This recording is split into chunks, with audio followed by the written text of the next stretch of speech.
Hello, everybody. Hello. It's great to have you here with us at Georgetown. My name is Kim Daniels. I am the director of the Initiative on Catholic Social Thought and Public Life, where we work to bring the principles of Catholic social thought to national and global conversations, to build bridges across political and ecclesial and ideological divides, and help a new generation of young people see their Catholic faith as central to their life and work. I want to welcome you all here to Georgetown's historic Riggs Library for this Latino leader gathering on the Latino Catholic voice in a divided nation, directions forward in challenging times. We've had a great response to this conversation with all of you here with us in person and hundreds joining us online. And for those who can't watch us here tonight, our conversation will be recorded and posted for later viewing on our site. So for those who are here today with us, we had a wonderful gathering today, you know this, but for those of you who are just joining us, we're so grateful to be partnering with Hospen Espino from Boston College's Clough School of Theology and Ministry for this important gathering to reflect on the role and influence of Latino Catholics in U.S. public life. We'll discuss the political and spiritual resources of this community and the many communities that create it. And we'll also discuss the institutions that support and develop these resources and the distinct cultural voices that they bring to our church and our nation. Latinos in the U.S. are a significant part of both the life of our country and the life of our church. The context in which we hold this conversation, one of deepening political polarization and of new leadership in the church under Pope Leo XIV, provides both challenges and opportunities for the Latino Church's engagement with U.S. public life, and we're looking forward to discussing those here with you today. So tonight we've brought together four remarkable leaders for this conversation. First, Hospen Espino, who helped us put this together. Hospen is a professor of Hispanic ministry at the Clough School of Theology and Ministry at Boston College and the director of Nuevo Momento. His research explores the dialogue between faith and culture and the impact of this interchange upon Catholic education, catechesis, and ministry. Thank you, Hospen, for your partnership in this effort. Claudia Avila-Cosnahan is the Mission and Partnership Director at Commonweal Magazine and an instructor and consultant for the Archdiocese of Los Angeles. She's a contributing author of Faith and Spiritual Life of Young Adult Catholics in a Rising Hispanic Church. Amira Orozco is a PhD student in the Department of Theology at the University of Notre Dame. Her research examines feminist movements in the church and how they relate to social movements outside of the church. And she is a member of the board of directors of the Hope Border Institute in El Paso, Texas. Finally, Santiago Ramos is the executive editor of Wisdom of Crowds, a project of the Aspen Institute's Philosophy and Society Initiative, and a contributor to Commonweal and Plough magazines. Moderating our conversation tonight will be my colleague Christian Sunin, the project's manager of the Initiative on Catholic Social Thought and Public Life. So please join me in welcoming this wonderful group.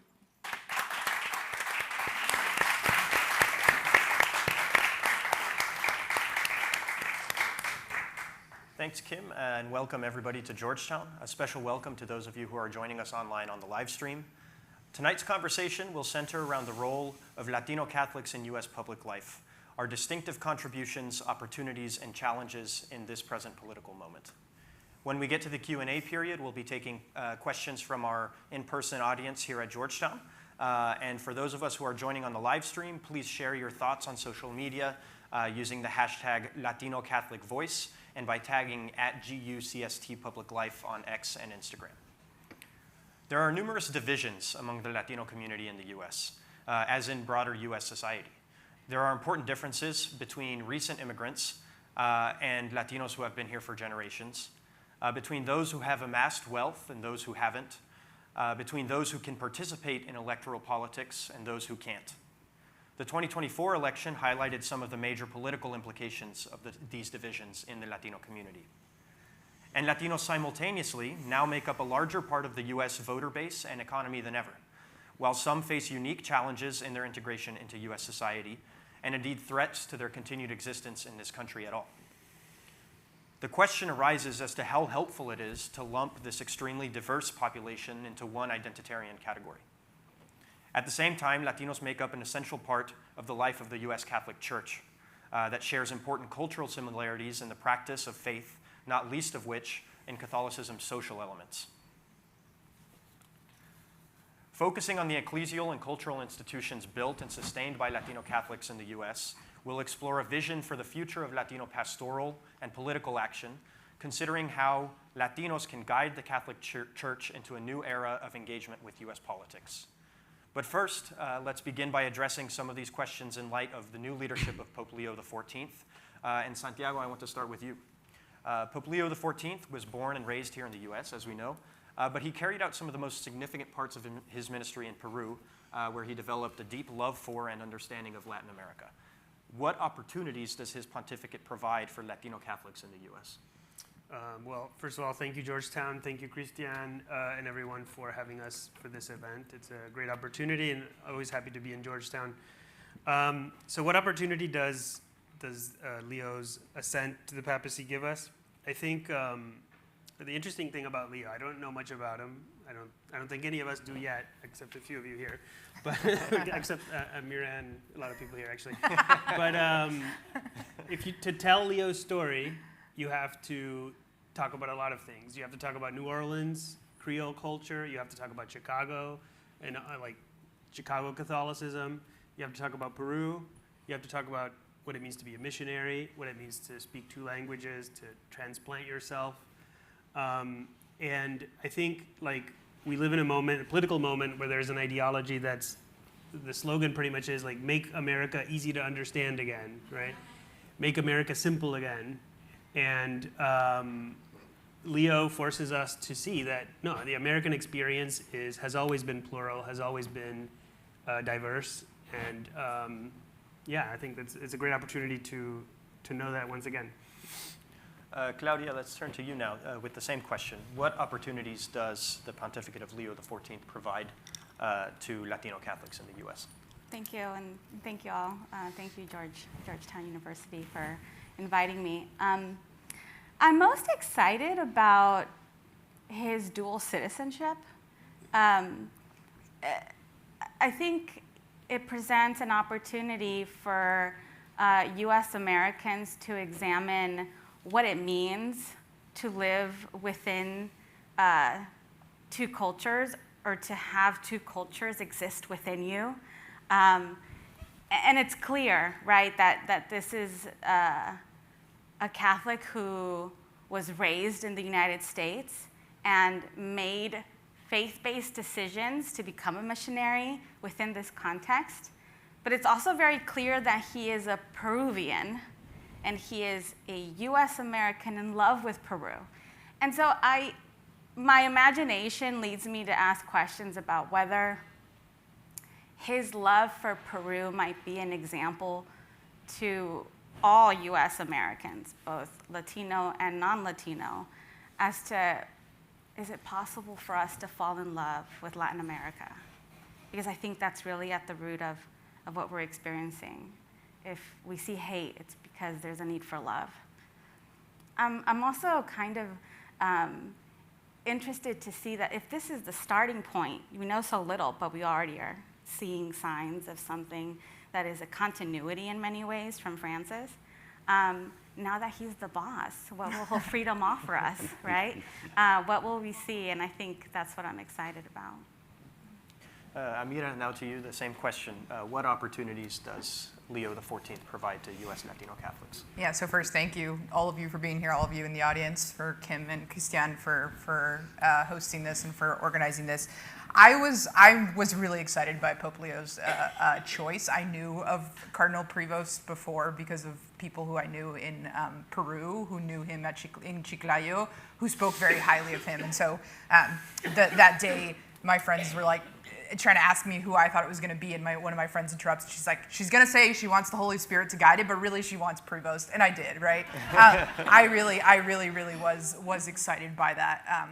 Of course, I did want the Holy Spirit to guide it, and I do believe that the Holy Spirit did guide the conclave. But I was extremely excited to have Prevost, and I think this interview that Cardinal Cupich did, I think, was for me one of the sort of really big moments in what Leo is. What he's meaning, and Cupich sort of chokes up at the idea that the Midwestern culture could produce a pope. And I think Pope Leo, in a lot of ways, gives me hope of what type of culture, sort of what does our culture produce? What type of leadership is our sort of Latino culture going to produce? And I think to Claudia and Santiago's point, it's like Latinos have had it in our bodies for so long that to be American is to be complicated and to be complex. And so what type of leadership in the church? Maybe we won't produce a pope in my generation, but maybe we will. Who knows? And it could be somebody on this panel, actually. And so that sort of opportunity for like, what does our culture, and it's really moving to me. I know the language thing was made a big deal, but it was really moving to me that this is the first pope who speaks Spanglish, which I love, right? He speaks both Spanish and English perfectly, which is different than Francis. As much, of course, I love Francis, but that's different than Francis. So yeah. One thing we can be sure of is that if the church if the U.S. Latino Church does produce a pope, it is most certainly the Holy Spirit working. Hofsman, finally, let's turn to you with the same question. What opportunities does Leo XIV provide to the U.S. Latino Church? Well, thank you very much, Christian and Georgetown, for the invitation. And to Amira's point, no, my wife would not let me be Pope. As the rest of the panelists, I was very excited about Leo, but I'm also very realistic. I'm a cradle Catholic. I get excited about every pope, Just I could have been a pope from anywhere, I would have been excited, I don't think that the Pope is someone who's going to solve my problems or the problems of my parish. But what I like about the Pope is the whole idea that he should be someone who inspires me into discipleship. And I think that the first words he said when he was elected, that he wanted to be a Pope that is going to bring attention to the poor, a Pope that is going to bring attention to migrants, a Pope that is going to actually pray for peace and work for peace. That gets me excited. I think that it's a return to the gospel, it's a re-embrace of the gospel, and it's an invitation for all of us to embrace the same goals. We keep getting close. We had a pope from Latin America, and then we had somebody earlier was calling Pope Leo a reverse Latino pope, born in the U.S., but then immigrated to Latin America and became Latin American. Maybe the next one will be a true U.S. Latino pope. Santiago, I want to turn to you now and talk a little bit about the complexities of this Latino identity that we've been talking about. U.S. Latino cultures, like any culture, are in constant development. You have groups of Latinos that are settling into their 5th, 6th, 7th generations here in the U.S. You have groups of Latinos that have been in the land that they live in since before the U.S. owned it. And you have people that are just arriving from Latin American countries. How does this diversity affect the prospect of a Latino Catholic public voice in the United States? Yeah, it's an interesting question. I think the short answer is it forces us to think harder about what actually Latino means and what that identity consists of. And it's so my daily experience of this, I live in New York in a neighborhood that's full of Dominicans, the Dominican Republic, not the type of priest. And I'm from Paraguay, which is very far away from the Dominican Republic. And the other day I was at my parish, and they did a mass for Our Lady of Cobre, which is from Cuba. And I was very moved, and they did like a procession outside with the Cuban flags. And I was very moved, and I asked the priest, I was like, I didn't know we had so many Cubans in this parish. And he said, we don't. We actually have one Cuban family. Everyone else is just contributing to this because they want to keep the tradition alive for this one family. And I thought, this is the only place in the world where a Paraguayan, a bunch of Dominicans, and a Cuban sort of celebrate together in this sort of Catholic pageantry. And it sort of put to the fore the question of what it means to be Hispanic, Latino, whatever you want to call it. And I think the U.S. is a sort of privileged place where we can actually ask this question. You can no longer identify it with the immigrant experience, with the Chicano experience, with Puerto Rico, with the Dominican Republic. We have to it's a long question, but it's the best opportunity to answer it now. You've suggested in some of the pieces you've written that we shouldn't be surprised about the steady shift in millions of Latinos in the US towards more politically conservative views, values, causes, and leaders, especially in the recent 2024 election. You wrote that we should avoid narratives of Latinidad that fixate on colonial victimhood, and we should resist the homogenization of those that carry the Latino label, and we should question the political assumptions that are prescribed by elites for the Latino population. Why are these political and cultural assumptions, in your view, problematic? And more importantly, what do we lose in our social and political judgment if we too easily accept them? So my idea is this. I think if you're trying to understand something, political categories, especially partisan political categories, are the worst thing that you can apply to what you're trying to do, right? And if you're trying to understand what Latin identity is, trying to think of it in terms of liberal or conservative is just a fool's errand. And when it comes to the Hispanic identity, what I was trying to argue in that article is, look, the colonial narrative is part of it, but there's a whole civilization that is Latin American. And we should start from there. We should start from defining it from the experience of what Latin American has been and still is, and identify ourselves and then enter into politics. And for example, in the US, if the project is to inspire Hispanics all over the nation to have solidarity with people that are suffering in the border, then what you need is a more robust sense of identity that unites everyone. And in order to develop that robust sense of identity, I think you need to go beyond just liberal and conservative. So one of the purposes of this discussion is also to look at the resources that exist within the Latino Catholic community and how those resources can help to shape this collective identity and this collective future. And Claudia, you work at Commonweal, which is one of the major platforms for faithful conversations in the US on social issues.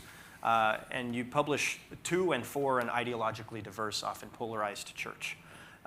Given the enormous diversity in the political and cultural makeup of the US Catholic Church, what role can and should Catholic media play in unifying the church in the public square, and how do major media outlets contribute to and define a public voice for the church? Well, this might be a little controversial, but I promise I will circle back and satisfy your worries. I don't necessarily believe that the primary goal of Catholic media is towards unity. I think that that our primary goal should be upholding the freedom of the press, a commitment to the truth, a commitment to sharing difficult experiences with the world, and when the media publishes opinions, that those opinions be really well researched and just rigorous writing or podcast or content, whatever it may be. I think that unity within the church can be an outcome of good work in media. Good work in media, the fruits of that might be manifested in civil discourse, which is something that we are really lacking. I mean, it's what's brought us to this point in this country. It almost seems impossible for people to have conversations. And I can only speak really for Commonweal, but one of the things that I think we do really well is publishing pieces that allow the greater community to be able to sit with varying opinions, but these varying opinions are rooted in something that has some legs to stand on, right? And then have these ideas communicate with one another, enter in dialogue. And so we always think about the things that we publish as a sort of conversation. And so we are always imagining that the pieces that we publish, our podcast conversations, our events, are really inviting the reader, the audience, to see themselves as part of that conversation. And so by mimicking this kind of civil discourse, we can then imagine that we are engaging in it at that very moment, right? And so So I always say that it's not really our role to unite you, to unite us. It's our role, what our role is to set the cards on the table and invite us into difficult conversations. That is the number one priority. Now, in terms of the greater media and its role in the Catholic voice, I mean, in some ways, I think that greater media outlets in general, not just Catholic media outlets, have sort of contributed to this monolith idea of what it means to be Latino in this country. And so, so that is a problem. And so I think that moving forward, a role of Catholic media and kind of the position that it holds that maybe secular media doesn't have the opportunity to offer is that Catholic media can do the good work of the press, but with the resources that offer really wonderful, nuanced ideas of Catholicism, right? Because I think sometimes, I don't know about you, but you might watch some secular news agencies, and when they offer commentary on Catholicism, it's very elementary, right? And so that's where the opportunity is for Catholic media, to be able to answer really profound questions about what it means to be Catholic in this country, while staying true to the value that we hold for the freedom of the press. And certainly lots of the conversations that you start there are picked up and carried out throughout the country in a lot of the spaces of the church. You have people, one of the beautiful things about the church is that even if it's polarized like the rest of the country, it is a space where people come and worship together and experience a kind of shared life. In all major elections in recent memory, the Latino vote, both the Latino Catholic vote and the Latino vote more broadly, has been considered a sort of swing vote. As both an expanding part of the life of the Catholic Church, but an important part of the life of U.S. political life, the Latino priorities will drive political priorities in this nation in the future. You've worked in a lot of these spaces where people hash out those priorities in a faithful context, especially in faith formation in Southern California. From your experience there, what do you see as the issues? What do you see as the issues where Latino Catholics can offer a leading voice in public life for the rest of the United States? And how should the church work to carry that voice forward? Well, I think Catholic Latinos should have a voice in every issue that U.S. Americans face. I think that we make a mistake by assuming that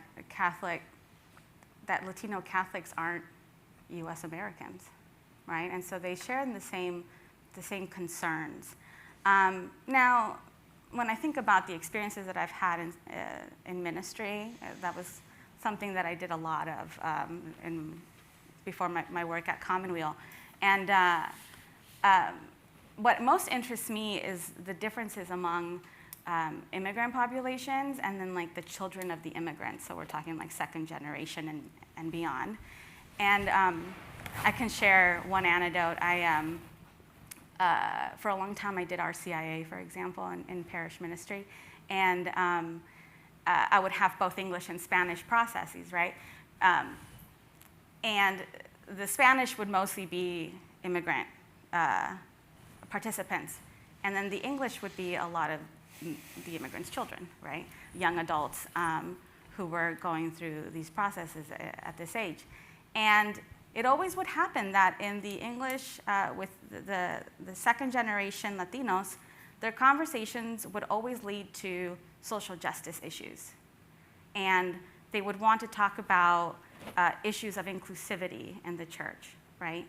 While in our Spanish gatherings with immigrant populations, we would enter into more exploring maybe questions of their immigrant experience, right?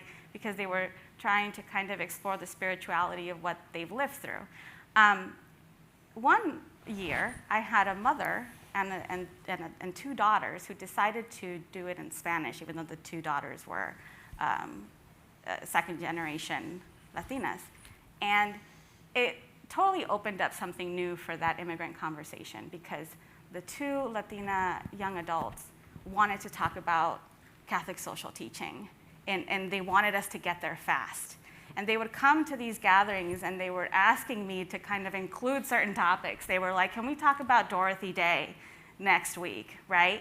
And so that to me is a gift, right? But we wouldn't understand these differences if we weren't thinking about the differences, right?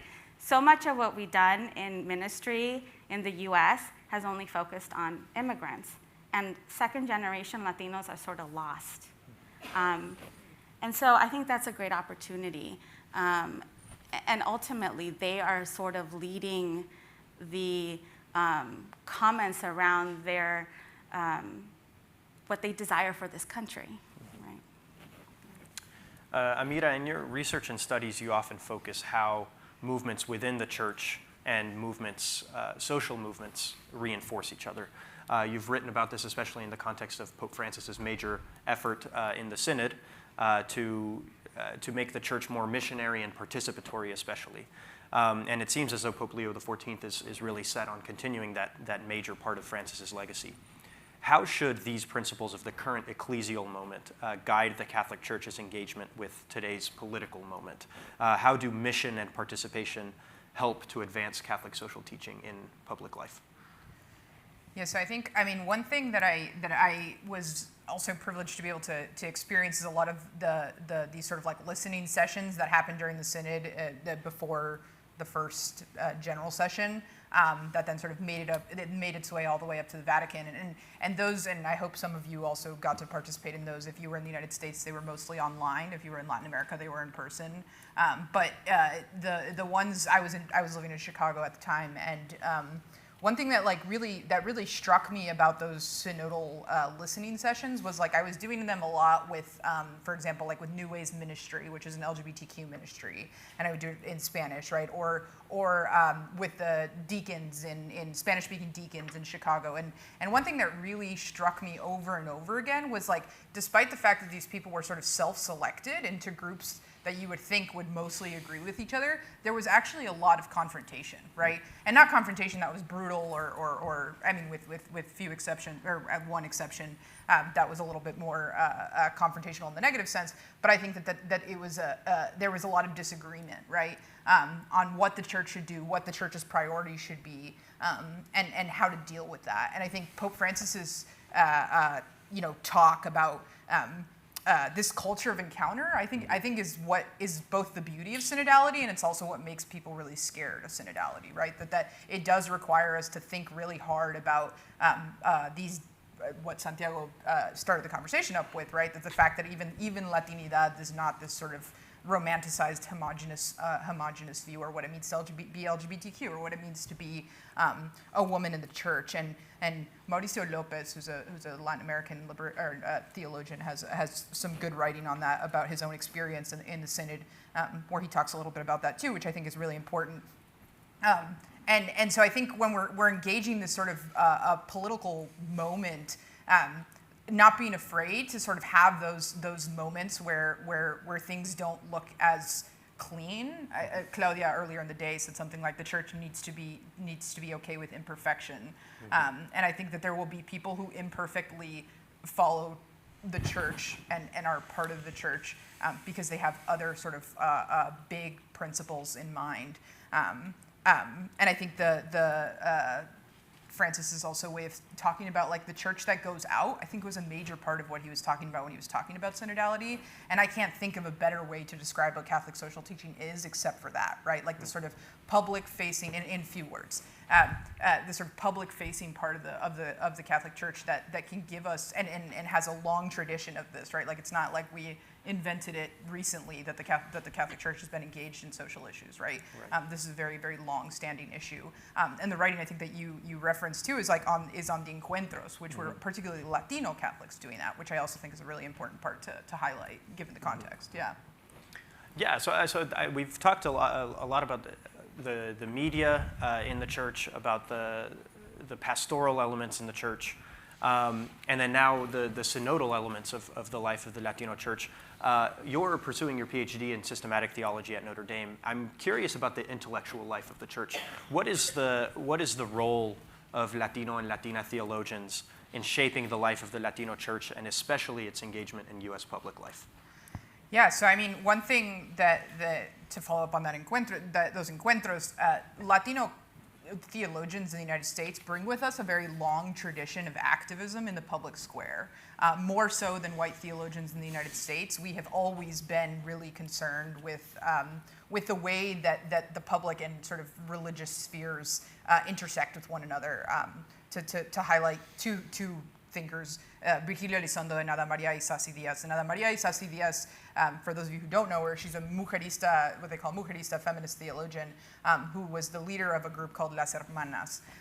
And she both simultaneously was in Women's Ordination Conference, Las Hermanas, but also did things like it was involved in the Chicano movement along with processes of encuentros on top of writing, which, but like I'm now a PhD student, I'm like, I don't even know how she did that, but she was just like a woman with a lot of energy, I think. But this way of being a theologian, I think, is really, I'm looking at Milton over there too, right? And this way of being a theologian that's just so engaged with public thought is something that Latino theologians, I think, have given for a long time. And I particularly study Latin American liberation theology, and I think I oftentimes like sort of feel Latin American liberation theology at my back, sort of like pushing me forward, right? And I think that the deep spirituality that comes with that Latin American liberation theologians have given us, Gustavo Gutierrez in particular, Ignacio Ellacuría is another one, John Sobrino is another one, that they've given us this really deep articulation of what it means to be a political mystic in a given moment, in their given moment, that I think allows for a lot of resources. Hosman, I want to turn to you now.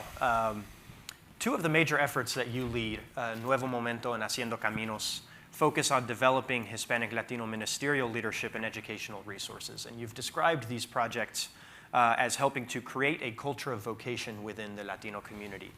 How do you see this culture of vocation playing out in the public square? And how can the leadership you're working to cultivate contribute to the church's public voice on the issues that are central to the church's social teaching?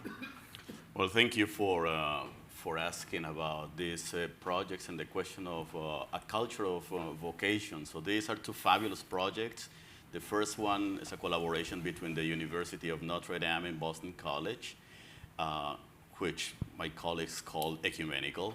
And then the second one is a project that we have at Boston College, working with 14 organizations that engage in ministry with Hispanic Catholics nationwide, and it's about organizational capacity.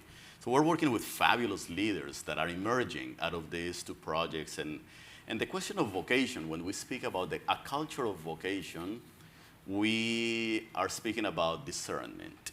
We're talking about how do we understand ourselves as individuals and as members of a community. So there's this dual dynamic, the individual and the communal. And for the Latino community, the Latino Catholic community, those two questions are very important. Hispanics, Latinos spend a lot of time, a great deal of time, discerning who we are in the United States of America. Are we immigrants? Are we citizens? Are we bilingual? Are we bicultural?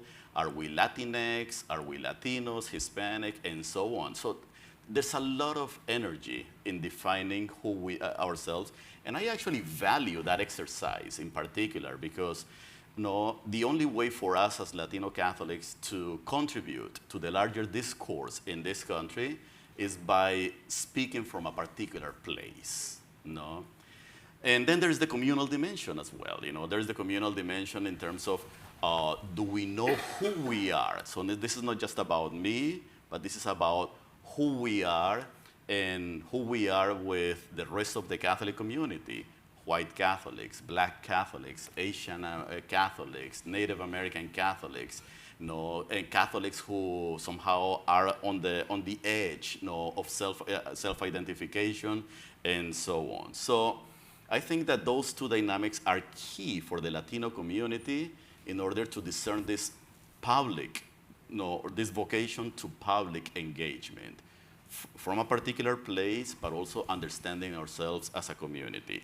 Now, the question, in the theology of vocation, this dynamic of the individual and the communal also can be seen from a different perspective, and that is who acknowledges the vocation of the individual.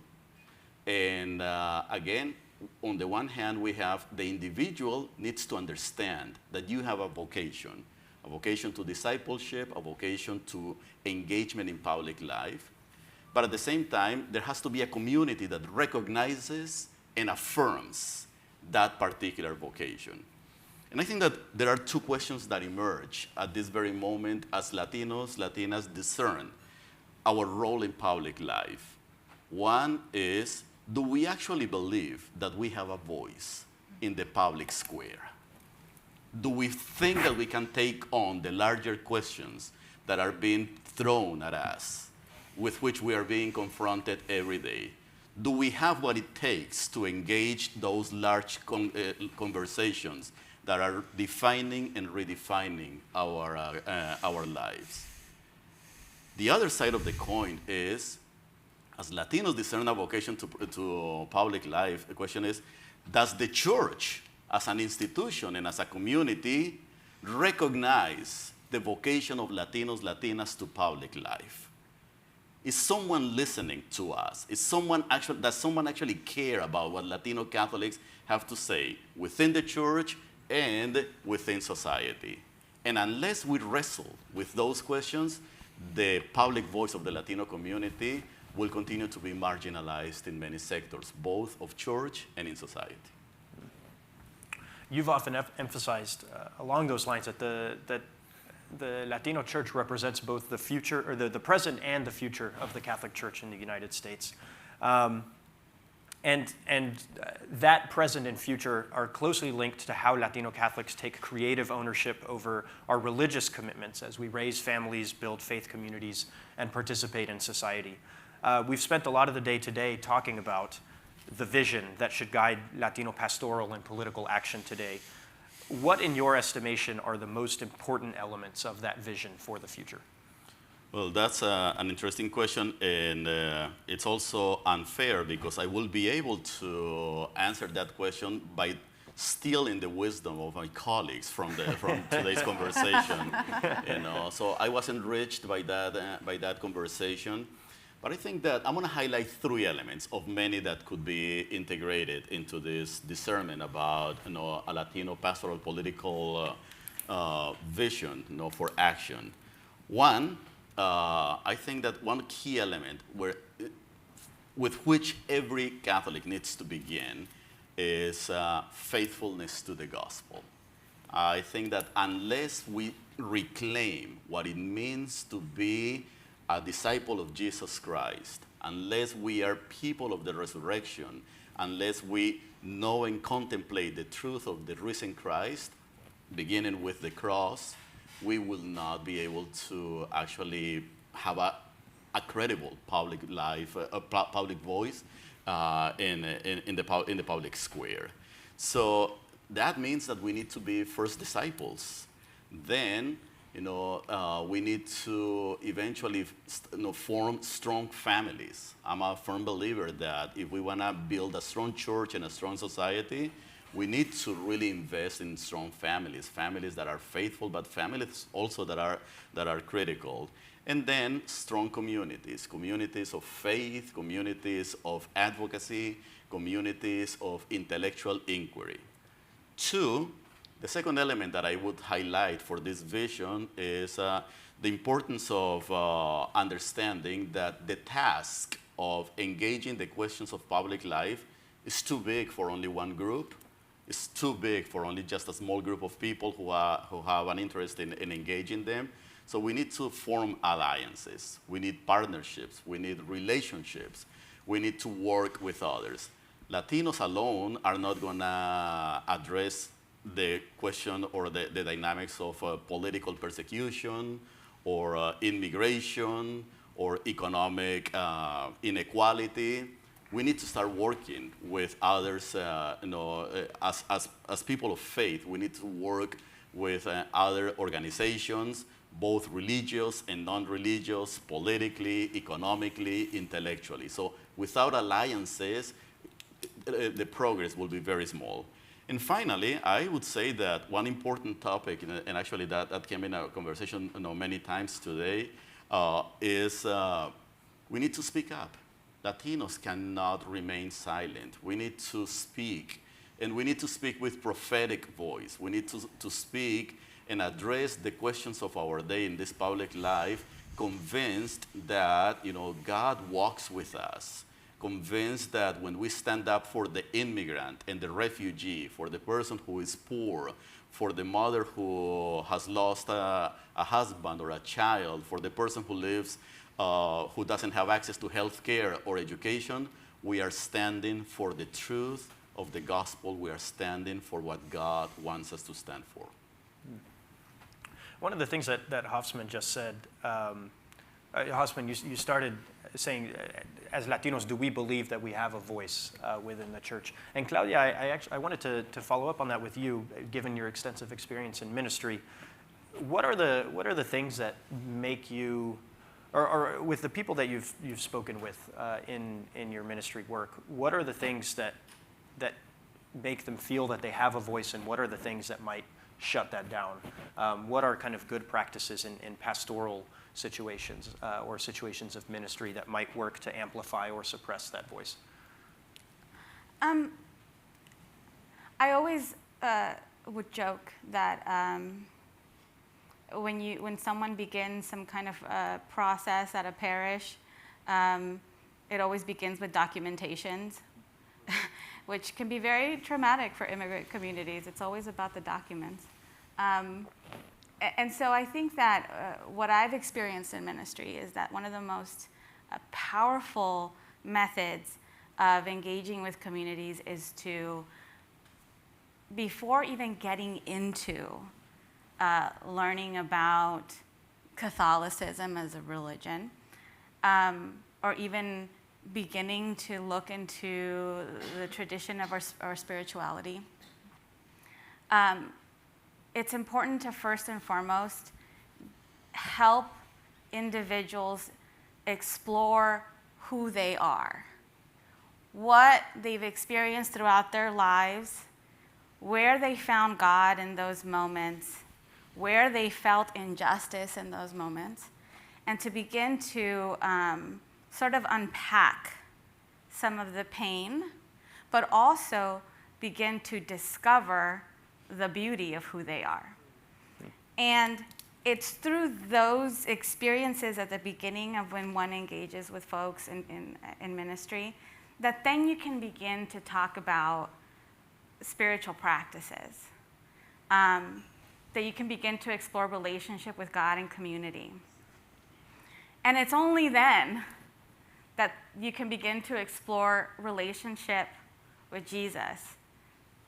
And then it's only then that the religion begins to matter, right? And the formation or the ministry needs to always be oriented towards leadership, towards some kind of response, that we're not just coming to experience like some form of meditation or an hour of reflection or to learn some kind of like theological topic for the day, but that I'm actually coming to feel empowered to learn about myself and the people who surround me and to become curious about the world around me, right? So when we talk about conversion, it's not just like an internal like conversion towards Jesus, or I've decided to be Catholic, or that it really conversion is about caring about the world, that I am now able to see myself as part of something much greater and that I am responsible for it. And that's been the most powerful kind of ministry that I've encountered. One of the things that we've been talking about throughout the day is how mysticism contributes to the vitality of politics, and this understanding that you really draw from a meditation on the life of Christ and on the life of God within everything that Jesus tells us is there is the infinite importance of everything. And that's where I think religion starts to become a really important political force, in the sense that it unites and humanizes and dignifies everything in the world. Santiago, I want to turn to you with another take on a similar thing. So Hofsman started saying, we need to believe that we have a voice. Claudia just talked about these wonderful ways that ministry can empower that voice. And when we started talking with you, we talked about some of the things that might hamper the reception of that voice. These simplistic narratives about colonial victimhood and that sort of thing. And you say that it's important to realize that there's a whole civilization behind this Latino voice, and that it's not just this simple narrative. How can that narrative of this complex, millennia-long civilization in development, how can that motivate the leadership of the Latino voice, or at least the way that it's received in broader U.S. society? I think before you can have something to say, you have to know where you come from, right? Mm-hmm. And part of where you come from is your history. It's the tradition and the civilization that forged you, that created your soul, literally. And I feel like people are deprived of an education in that. And the way sometimes we speak about being Latino, you wouldn't know that, first of all, like the Hispanic presence in North America predates the Anglo presence in North America. You wouldn't know that Latin America produced great literary figures like Sor Juana Inés de la Cruz, that are just as great as any European figure. And I feel as though knowing those things is important. And if you want to have something to say, you need sort of a fuel for your imagination and your intellect, and that comes from learning these things. I want to open up to questions from the audience now. We have a bunch of people here who have been involved in our day-long conversation, so feel free to contribute. But I see a question here in the second row. Yes. There's a mic coming around, sorry. Thank you. Is it working? Yes. Yeah, thank you. I reflected a lot since the election of our new Holy Father, and I would like to bring to a point of discussion for the panel and also for the audience the fact that the Holy Father is fluent not in 2 languages, but 5. He is multilingual, he is multicultural, and multi-ethnic. He is not just one thing or another. So he reflects the true values and the true nature of the church, which is multilingual, multicultural, global, and a unifier on that basis. So I think that is the most important thing, to find unity in our humanity, the way he has found his path to this tremendously difficult position he is in now, where we must support him. Thank you. Yeah, thank you. Any other questions? Yeah, here, David. Hi, great discussion. I wanted to ask about the charismatic piece, because I think in both Latin America and in the U.S. there's sort of this, sheep stealing attitude that we sometimes have as Catholics with, the rise of Pentecostal Christianity. And then sometimes in the media discussion, we often only hear about charismatic Christianity in the context of look at these Pentecostal churches who love Trump, and it's very negative. So I wonder if you could share a bit about that. One, the Latino Catholic Pentecostal charismatic dialogue, and then the specific voice of charismatic Catholics in the future of the Latino Church. I don't know, maybe Hofsman, if that's something that you can speak to a little bit. Charismatic Catholics or Catholics going to Pentecostal churches, what is the dynamic there? We need to understand one thing, is we cannot conflate the experience of Pentecostalism in Latin America with the experience of Pentecostalism in the United States of America. So there is no doubt that Pentecostalism in Latin America has been growing by leaps and bounds, and it has become a major religious, political, social force in Latin America, as Catholicism also, I mean, we tend to see it negatively as losing and gaining, but the truth is that Catholicism has lost ground in terms of the religious imagination of certain parts of Latin America, and the Pentecostal evangelical movement in Latin America has taken much of that ground. But in the United States of America, I think that what's interesting is that we have a large sector of the Latino population that has been Pentecostal for several generations. And that's something that gets missed. So this is not just a loss of on the part of Catholics, but there's a growing number of generations and bodies of Christians who are Pentecostal. But at the same time, we also know that there are many Latino Catholics who are not practicing or are dissatisfied. They stop self-identifying as Roman Catholic, and they join the Pentecostal movement. There is actually a Pentecostal movement within the Catholic Church itself, which is the Catholic Charismatic Renewal. And something the one last point that I want to mention in here is that many people believe that every Latino Catholic who stops self-identifying as Catholic becomes Pentecostal or evangelical. That's not true, Barely 20% of Latino Catholics who leave the church or stop self-identifying as such join another religion, another religious tradition, mainly Pentecostal evangelical Christianity, but about 80% going to the more non-religiously affiliated sector. So the biggest challenge is not Pentecostalism, The biggest challenge continues to be for us secularization. Yeah, John. I represent the old white Anglo caucus. I want to go to the politics. What you said earlier, as I understood it, faithfulness, family, and speak up were the three elements of path forward.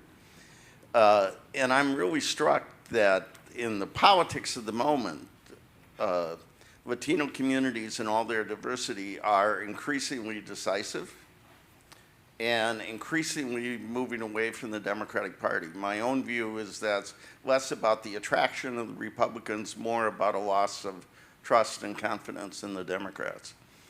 But if the core of it is faithfulness to the gospel of Jesus, family, and we want to be heard, it seems to me neither party shows any evidence of being committed to that. Elon Musk and Donald Trump know nothing of faithfulness or family, literally.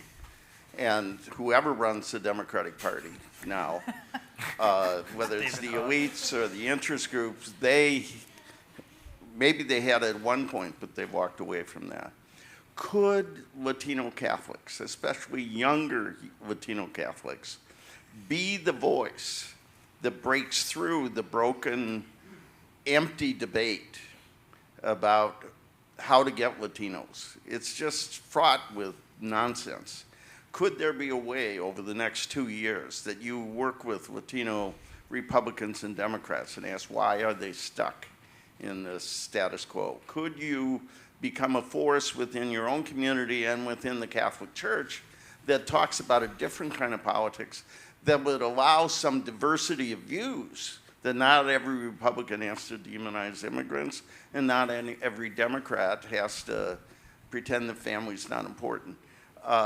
Could you be, because of who you are, where you come from long term, and because the fact they want your support, be the wedge that breaks through the broken status quo? Important question. I don't know if anybody has any immediate thoughts. Otherwise, I don't know, Amira, a young theologian. Maybe I'll send this to you for a quick answer. What do you see as the prospects for, especially young Latino Catholics, to redefine these political priorities? Is there an opportunity there for either party? as you were asking the question, I was grateful that you were looking mostly over there and sometimes over here, because that's I think it's a big question. It's also a big responsibility, I think, to place on one group, which is what I think Hosman was saying earlier, kind of like that these issues are too big for one group to take on, right? And I think in an ideal world, I'd like to think that Latinos are enough, we understand ourselves enough to be together to organize around a certain issues. In particular, immigration, I think, would be the big issue. I think of the work like at Hope Border Institute, right? That I would be hopeful for that. I don't know if that's the case, and I think that it's a big ask. So yeah, I mean, that's what I would say, is that I think it's a big ask. I'm hopeful that but I think so far we've seen maybe fear and gridlock around migration, and I think as Catholics we've been a bit, I'll say I've been a bit disappointed with the response by many Catholic bishops, right, on the sort of, somebody earlier today sort of like courageously knelt down, right, like sort of courageously bent the knee to something, to that, right?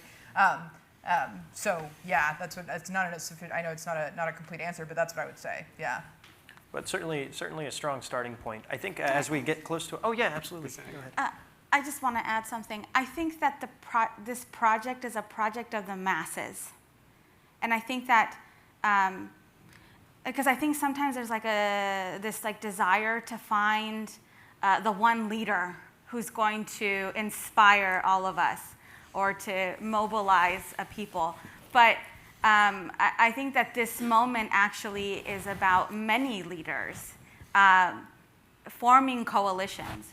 So I think I have like a half answer, which is that I think that there exists within the Latino community in the US people who are already doing the work of grassroots organizing, and perhaps the next step, and probably already doing it, is forming coalitions with other groups that are non-Latinos, but that have shared values and desires for this country. Yeah. Yeah, just to back up what Claudia's saying, I think three things. First of all, in a way, the initiative, this is the project here, right, is on a discourse level at least, to become politically unclassifiable. I think maybe that's fair for those of us here, to speak beyond these kind of categories. I know we're in DC, so everything has to refer back to politics, but we should take the freedom to think without bothering about electoral politics in the back of our minds. Second of all, I think earlier today in our discussions, we talked a lot about political organizing, and our friend Nicholas said, for example, if you take politics at the local level, if you forget about national politics for a little bit, there's a lot of different things that can happen. And change at the local level, it aggregates to something greater on the national level.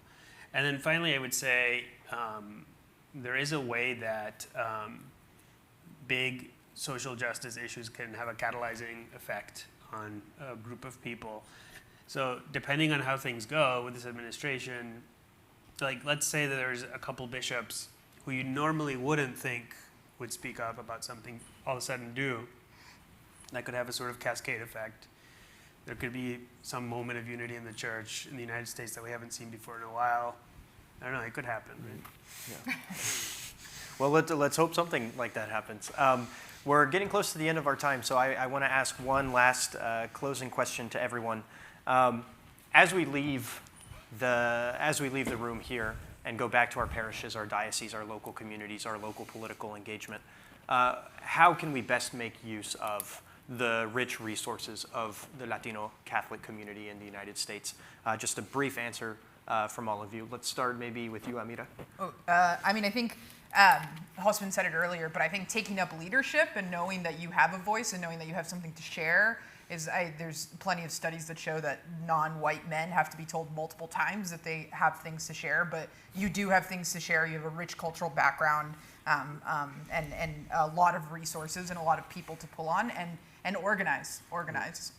And this is trite and horrible, but pray. Be in communion with something that's beyond you and in the transcendent, and learn how to do that. Santiago? I'll speak some of us have a harder time engaging in parish life and things like that. Okay, so a priest once told me, do more than the minimum. And I realized that is actually a very wise principle when it comes to helping the church and to doing good. So do more than the minimum. Do more than the minimum. Claudia? I think that we need to be more expansive in imagining who's a player. I think that we need to not only uplift church leadership, Latino Catholic leadership, but also uplift the voices of artists, of thinkers, of activists who are doing this kind of work and whose own values show these glimpses of Catholic social teaching. So that's where we're trying to find spaces where this is happening, even if it's imperfect, but aligning with that and uplifting those voices. Houseman, to you to close us out. Sure. A few practical recommendations. One, invite Latinos to your communities to speak. No, don't speak for Latinos. Invite us, and we will be happy to share our own thoughts. And not the ones on this panel, but there are plenty of Latinos around in parishes. 4,500 parishes have Hispanic ministry. There are 32 million Hispanic Catholics in the United States. And if you don't find a Latino, I will be happy to recommend at least one. And then on the practical side, I would recommend, if you really want to continue to engage these dynamics, read the Gospels, read Gaudium et Spes, and Fratelli Tutti. That's a good starting point. Yeah, it's a good dialogue when you end with Pope Francis. And, for those who are joining us here in person, please feel free to join us at a reception afterwards, just across the hall, and we can continue the conversation there. This discussion was recorded, and it'll be posted on our website and social media channels for later viewing. You can also see follow-up resources from the conversation posted there too. Thanks to everyone who helped put this together, including the AV and catering teams, Hofsman for your input and your contributions and your collaboration on this, and especially to my colleagues Kim Daniels, John Carr, Kim Mazik, and Anna Gordon for their support and their efforts that made this evening such a success. Thanks to all of you for joining us, both the group here in Riggs Library and those of you who are joining on the live stream. And finally, join me in thanking Santiago Ramos, Claudia Avila Caznahan, Amira Orozco, and Houseman Ospino for being part of tonight's conversation.